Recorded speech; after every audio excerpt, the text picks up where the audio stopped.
रूस के राष्ट्रपति व्लादिमीर पुतिन के अंगरक्षक दस्ते का एक अधिकारी रूस से भाग निकलने में सफल रहा है। उसने पुतिन के निजी जीवन के बारे में कुछ ऐसी चौंकाने वाली बातें कही है जिन पर आसानी से विश्वास करना कठिन है। रूसी राष्ट्रपति के अंगरक्षक दस्ते एफएसओ का एक अधिकारी होना लाखों में एक होने के समान है। ग्लेब कराकुलोव में ऐसी खूबियां रही होंगी, तभी वह एक लंबे समय से राष्ट्रपति पुतिन के अंगरक्षक दस्ते का एक अधिकारी था।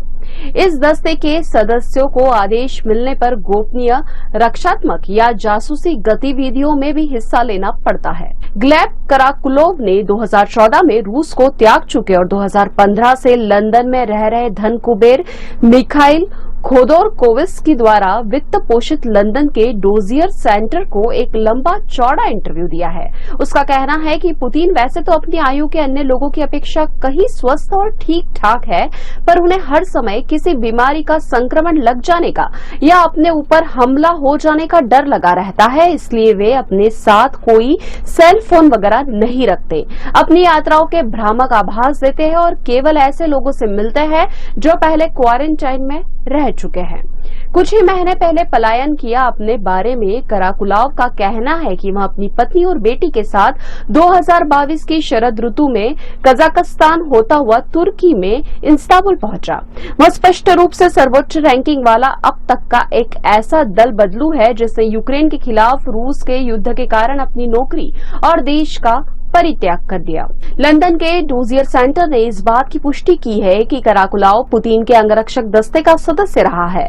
एसोसिएटेड प्रेस जैसी समाचार एजेंसियां उसके इंटरव्यू वीडियो के आधार पर उसकी अचूक पहचान करने में लगी है।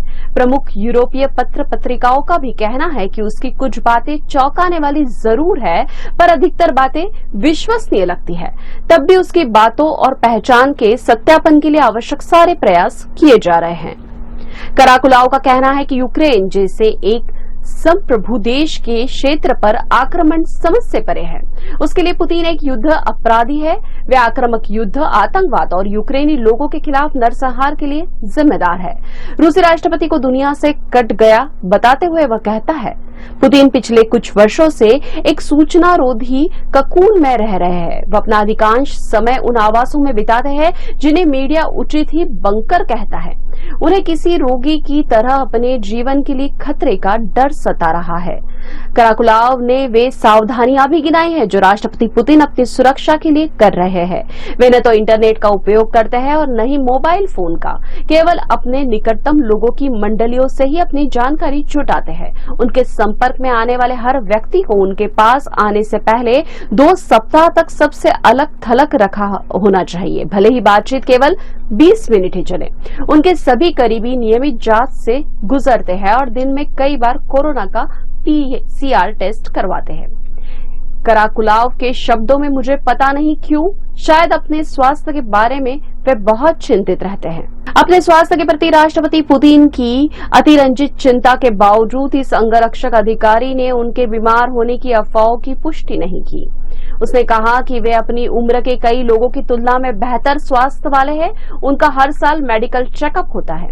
कराकुलाव ने ऐसी रिपोर्टों की पुष्टि की जिनका कहना है कि पुतिन की लाल और स्लेटी रंग वाली पट्टीधारी एक विशेष ट्रेन है जो अन्य ट्रेनों से अलग नहीं दिखती। वे अपनी यात्राओं के लिए विमानों की तुलना में ट्रेनों को वरीयता देते हैं क्योंकि ट्रेनों को ट्रैक करना कठिन होता है। यह बात फरवरी 2023 की मीडिया रिपोर्टों में भी मेल खाती है। कराकुलाव ने पाया कि पुतिन के विभिन्न आवासों में उनके सभी कार्यालय एक जैसे दिखते हैं ताकि कोई बता न पाए कि वे वास्तव में कहां हैं। इससे कोई फर्क नहीं पड़ता कि वे सेंट पीटर्सबर्ग में है, सोची या नोवो ओगारियोव में है, सब कुछ एक समान है। टेलीविजन समाचारों और रिपोर्ट्स में कई बार जानबूझकर गलत प्रचार किया जाता है कि राष्ट्रपति महोदय नोवो ओगारियोव में एक बैठक की अध्यक्षता कर रहे हैं, जबकि वे होते हैं सोची में। यात्रा संबंधी जानकारियां भ्रामक होती है। इस प्रकार पुतिन की यात्रा संबंधी सरकारी जानकारियां भी भ्रामक होती है। हो सकता है कि अंगरक्षक दस्ता एफएसओ पुतिन के लिए एक विमान तैयार करने का आदेश दे, लेकिन कारों का उनका काफिला वास्तव में सोची में रुका हो। इस युक्ति का उद्देश्य सबसे पहले विदेशी गुप्तचर सेवाओं को भ्रमित करना होता है। दूसरा उद्देश्य उन पर जानलेवा हमले के प्रयासों को रोकना। काराकुलोव का कहना है कि 2020 तक पुतिन बहुत सक्रिय रहते थे और कई कामकाजी यात्राएं भी करते थे। इसके बाद से उन्होंने खुद को दुनिया से अलग कर लिया। दुनिया की वास्तविकताओं के बारे में उनका दृष्टिकोण बहुत विकृत हो गया है। यह बात यूक्रेन पर हमले के संदर्भ में सबसे अधिक स्पष्ट दिखती है।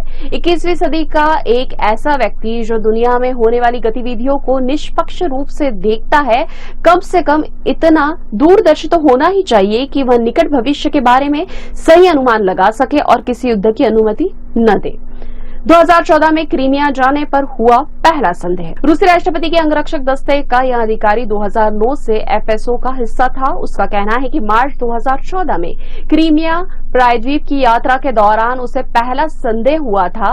वहां उसने रूस द्वारा आयोजित बनावटी जनमत संग्रह के दौरान क्रीमिया के रूस में विलय के पक्ष में भारी मतदान का दावा देखा।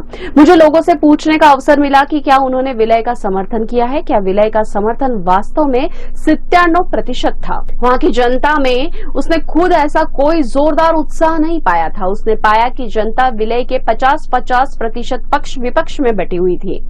आधे ने कहा ठीक है, मैं शामिल होना एक अच्छा विचार है। दूसरे आधे को गंभीर संदेह था। तभी मेरे लिए खतरे की घंटी बजने लगी। मां ने कहा मैं आत्महत्या कर लूंगी। जी हां, लंदन के डोजियर सेंटर को दिए गए इंटरव्यू में ग्लेब काराकुलोव का यह भी कहना है कि उसने अपने माता पिता से पुतिन के बारे में अपनी शंकाओं और अपने पलायन की योजना के बारे में बात करने की कोशिश की, लेकिन जब उसने यूक्रेन पर रूसी हमले के औचित्य के बारे में संदेह व्यक्त किया तो वे इसे सुनना नहीं चाहते थे। उसकी मां ने कहा यह क्या है? क्या तुम भागने की योजना बना रहे हो? क्या तुम किसी प्रकार का विदेशी एजेंट हो? और यदि तुमने ऐसा कुछ किया तो मैं इस कलंक को झेल नहीं पाऊंगी, आत्महत्या कर लूंगी। अपने पलायन के बाद काराकुलोव से अपने माता पिता से कोई संपर्क नहीं साधा। काराकुलोव को खेद है कि उसके पुराने सहयोगी पुतिन के प्रति निष्ठावान बने हुए हैं। वे उसे केवल बॉस कहा करते थे और उसे हर तरह से बहुत मानते थे, लेकिन यूक्रेन में चल रहे युद्ध को लेकर उनके मन में कोई शक संदेह नहीं था। वे लगभग 100% पुतिन समर्थक है। इंटरव्यू के अंत में काराकुलोव ने अपने पूर्व सहयोगियों से अपील की है कि आप इन आपराधिक आदेशों का पालन करना बंद कर दें। इस पागलपन को जल्द से जल्द खत्म करना आपके ऊपर है। मैं चाहता हूं कि आप ऐसा ही करें, क्योंकि केवल इसी तरह बहुत सारे लोगों की जान बच सकेगी। ग्लेब काराकुलोव का मानना है कि यूक्रेन एक सार्वभौम स्वतंत्र देश है, उस पर आक्रमण करने का कोई औचित्य नहीं है। इस युद्ध में अनगिनत नामहीन लोग मर चुके हैं, उनमें अनगिनत बच्चे रहे होंगे। कितनी और बलियां चाहिए कि तब युद्ध थमेगा? मुझे तो यही लगता है कि चुप रहने से कुछ नहीं बदलेगा, लेकिन इस युद्ध का अंत होना ही चाहिए। समय आ गया है कि चुप्पी टूटे।